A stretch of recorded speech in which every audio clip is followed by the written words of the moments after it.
Kebijakan Pemprov DKI Jakarta yang mengundang penceramah Felix Xiao di Masjid Fathahilah Balai Kota DKI Jakarta menuai kontroversi. Sejumlah kalangan termasuk Barisan Serbaguna NU ataupun Banser menyampaikan protesnya. Ceramah Felix yang merupakan aktivis organisasi terlarang HTI dinilai berbahaya bagi ideologi Pancasila.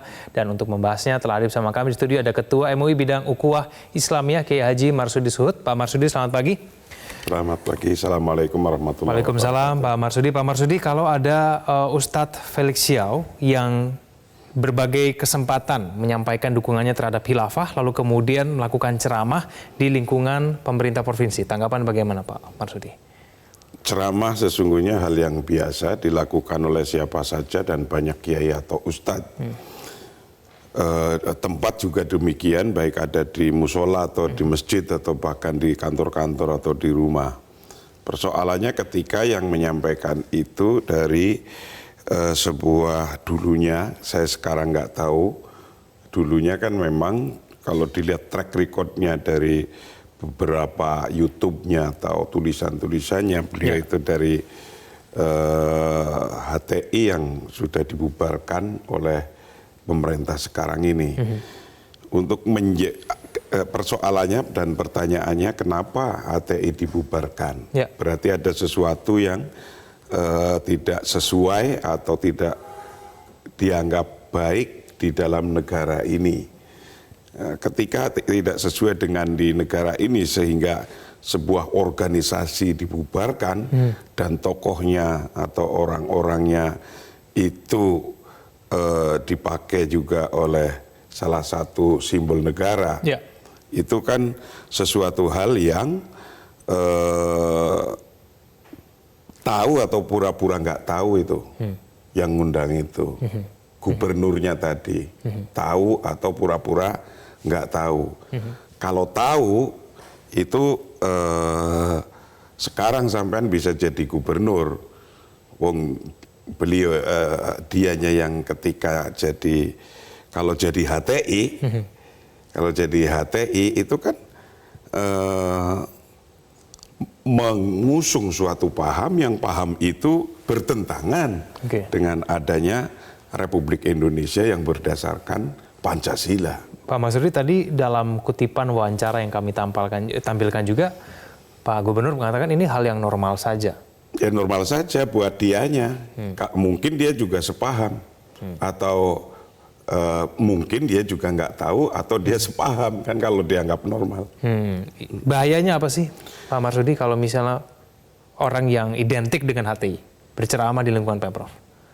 Ya sekarang kalau dia masih tetap mengusung apa yang dia pahami dan dia yakini bahwa negara model khilafah yang dia bangun, ya, itulah yang paling benar sehingga menafikan negara model lain. Dan ketika dia masih menyampaikan itu misalnya, itu kan sesuatu hal yang sesungguhnya lagi dalam tanda petik merobohkan Indonesia itu sendiri kalau memang masih demikian. Nah, karena sebagai hati-hatinya itu agar jangan sampai bangsa yang sesungguhnya sudah didirikan oleh para founding fathers yang dulu-dulunya juga sudah melalui perdebatan yang panjang secara agama. Ya. Ibaratnya pilihan makanan ini boleh dimakan, ini boleh dimakan, ini boleh dimakan. Bagi kita, betapapun boleh dimakan semuanya, tapi kita sudah memilih yang ini, maka kita sekarang menjaga yang ini.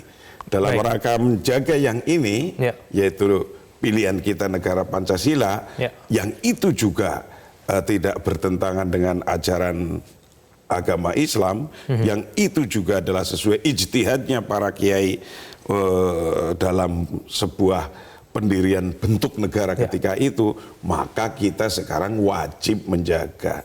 Ketika wajib menjaga, ya bangser-bangser itu tadi pasti dalam pikirannya Lah wong ini orang yang kemarin mau merobohkan negara model Pancasila inilah kok sekarang masuk di simbol meskipun negara. Ceramahnya kalau kemarin disampaikan tidak ada kaitannya dengan khilafah, tetap sebaiknya tidak boleh, Pak Marsudi.